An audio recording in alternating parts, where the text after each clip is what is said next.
नमस्कार साथियों, स्वागत है आप सभी का अंकित इंस्पायर मीडिया पर। मैं हूं अंकित अवस्थी और आप हैं मेरे साथ में। भारत में पहुंचे दो जहाज जो फिलहाल एलपीजी की शायद एक दिन की आवश्यकता पूरी कर दें, संपूर्ण देश की उस क्षमता के साथ भारत पहुंच चुके हैं। भारत के अंदर एलपीजी लेकर के हमारा जो शिवालिक नाम का जहाज है वो 46,000 metric ton liquefied petroleum gas LPG लेकर पर्शियन गल्फ से गुजरात के मुद्रा पोर्ट पहुंच चुका है। ये इसकी तस्वीरें फिलहाल आपके सामने दिखाई जा रही हैं। यहां पर 46,000 मेट्रिक टन ऑफ एलपीजी लगभग देश की आवश्यकता के लिए जरूरत जो पड़ रही है इन दिनों, वैसे तो लगभग 50 से 55 लाख सिलेंडर पर डे की पड़ती है, लेकिन इन दिनों आवश्यकता ज्यादा दिखाई गई है, 70 लाख तक सिलेंडर पर डे जा रहे हैं। ऐसे में ये 35 लाख सिलेंडर तक भर सकता है अकेला जहाज, इसमें इतना एलपीजी भरकर लाया गया है। ठीक इसी प्रकार से दूसरा एलपीजी जो टैंकर है नंदा देवी, वो जामनगर जो वादिनार है वहां पर 46,500 मेट्रिक टन एलपीजी लेकर पहुंच चुका है। उसकी भी न्यूज आपके सामने है। लगभग अब 90,000 से अधिक टन आपके पास एलपीजी लेकर के टैंकर्स आ चुके हैं। ये टैंकर्स आए हैं स्टेट ऑफ हॉर्मुज यानी कि ईरान के कंट्रोल वाले उस क्षेत्र से जहां ईरान की मंजूरी से जहाज ट्रांसफर हो रहे हैं। इनके आने के साथ ही सवाल उठने शुरू हुए कि शिवालिक आ गया और नंदा देवी आ गया, स्टेट ऑफ हॉर्मुज पार करके एक दिन की गैस की पूर्ति देश की हो गई। इस तरह से जहाजों में इतनी कैपेसिटी है, लेकिन सवाल उठने लगे कि भारत ने इन जहाजों को निकालने के लिए बदले में कुछ दिया है। और इस तरह की एक एक्सक्लूसिव रिपोर्ट मीडिया में चलने लगी कि भारत ने ईरान के साथ कुछ डील की है जिसमें भारत ईरान के जहाजों को छोड़ेगा। कौन से जहाज? हमने कौन से जहाज पकड़ रखे हैं? क्या वो नेवी के जहाज जो आए थे, जो डॉक थे, क्या हमने पकड़ रखे हैं?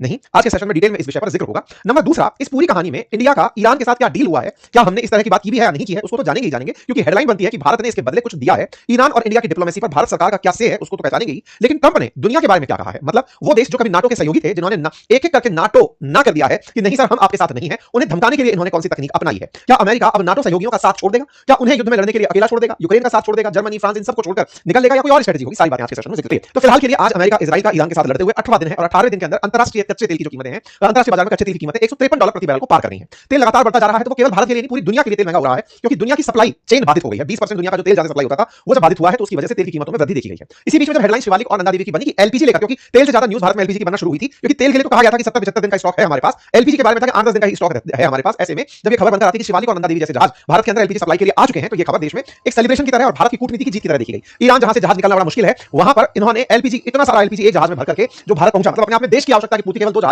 जहाज के एलपीजी से हो गई। इससे आप अंदाजा लगा सकते हैं, मतलब एक दिन का पूरा आवश्यकता पूरी कर सकते हैं, इतना तेल लेकर के, मतलब एलपीजी लेकर के ये जहाज पहुंचे हैं। ठीक है साहब, ये न्यूज बनती है, इसके ऊपर जानकारी बाहर आती है, फिर एक जानकारी बाहर आती है कि अभी और भी आने वाले समय में हमारे क्रूड ऑयल के टैंकर्स आ रहे हैं, जिनमें से जग लाड़की नाम का जो हमारा जहाज है जिसमें 81,000 टन क्रूड ऑयल है, वो भी अब इस रास्ते से होकर आ रहा है। तो पहले दो जहाज आए, पहुंच चुके हैं, निकले थे, अब वो पहुंच चुके हैं, अब एक और जहाज निकल रहा है वहां से और वो भारत पहुंचेगा, उसमें 81,000 टन क्रूड ऑयल है। तो ये भारत की एक तरीके की तारीफ हुई कि साहब इंडिया ने सिक्योर तरीके से उस क्षेत्र में जहां से दुनिया का कोई जहाज नहीं निकल पा रहा है, अपने जहाज निकाल लिए। एक न्यूज और निकल कर आई कि भारत ने अपने लड़ाकू जहाज भी वहां भेज रखे हैं, यानी कि भारत की जो नेवी है उसने जहाजों को गल्फ ऑफ आदेन में खड़ा कर रखा है।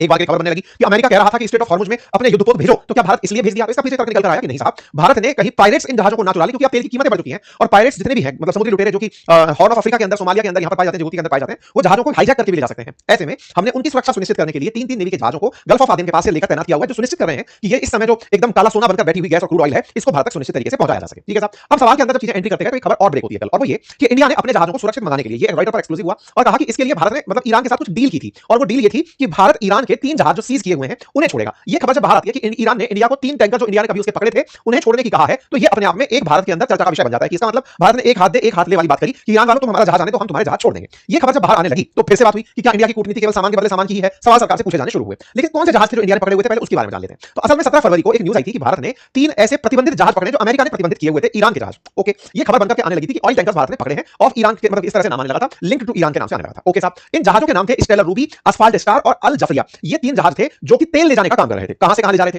तो बोले ये एक तरह से शैडो फ्लीट थे ईरान की, ईरान का तेल ले जाकर दुनिया भर के देशों में बेच रहे थे। इसको भारत ने पकड़ लिया अमेरिका के कहने पर, और हमने अपने वाटर से जब ये गुजर रहे थे तो इन्हें पकड़ा था। ठीक है साहब, लेकिन जब फाउंडेशन ऑफ डिफेंस डेमोक्रेसीज नाम की एफडीडी संस्था ने इस बारे में जानकारी जुटाई तो पाया कि यूएई के अंदर, मतलब दुबई के अंदर एक जोगिंदर सिंह ब्रार नाम का इंडियन व्यक्ति है जो 30 टैंकर की एक फ्लीट मैनेज करता है। मतलब उसके पास 30 टैंकर है, जहाजों के 30 टैंकर जहाज हैं। वो इन टैंकर्स की मदद से दुनिया भर में ईरान का तेल बेचता है, क्योंकि ईरान पर तो प्रतिबंध है, ईरान का तेल बिक नहीं सकता क्योंकि अमेरिका ने सैंक्शन किया हुआ है। तो उसने अपने जहाज पानी में उतार रखे, ईरान का तेल भरता है और दुनिया भर में बेचता है। अमेरिका ने ये पकड़ लिया कि देखो ये वो जहाज है जो ईरान का तेल बेचता है। तो भारत को बोला कि आप इन 3 टैंकर्स को पकड़ो। तो भारत ने उन 3 टैंकर्स को पकड़ लिया जिस पर ईरान का फ्लैग लगा बताया गया। ये बात अमेरिका में फरवरी के अंदर काफी उठी कि साहब बढ़िया, भारत ने एक एक्शन लिया है और ये एक्शन उसकी जो ईरान की डार्क फ्लीट है उसको पकड़ने के लिए लिया है। भारत के तटरक्षक बलों के द्वारा इस तरह का कदम उठाया गया है। ये खबर भारत में भी बड़ी बनकर खबर आई थी कि भारत ने 3 शैडो फ्लीट के टैंकर्स पकड़ लिए हैं और ये भारत के द्वारा अमेरिका के साथ जो डील हुई है उसके बाद उठाया गया एक कड़ा कदम है ईरान के खिलाफ। अच्छा, कहा गया कि ईरान अब उन्हीं टैंकर्स की रिहाई चाहता है कि आप उन्हें छोड़ो तो हम आपके लिए आपके टैंकर्स आने देंगे। ऐसा खबर निकल कर आई। खबर ये भी आई कि तेहरान ने भारत से दवाइयां भी मांगी है कि आप हमें दवाइयां भेजो। ये खबर भी निकलकर आना शुरू हुई। ठीक है साहब, क्या वाकई में ऐसी कुछ शर्तें थी? तो भारत सरकार ने इसका खंडन किया कि नहीं, ऐसी कोई भी शर्त भारत ने ईरान की नहीं मानी और ना ही ईरान ने भारत के साथ ऐसी कोई शर्त रखी। भारत के साथ ऐसा कोई भी प्रकार का डील नहीं हुआ है। 3 वेसल्स की कोई भी बात नहीं हुई है।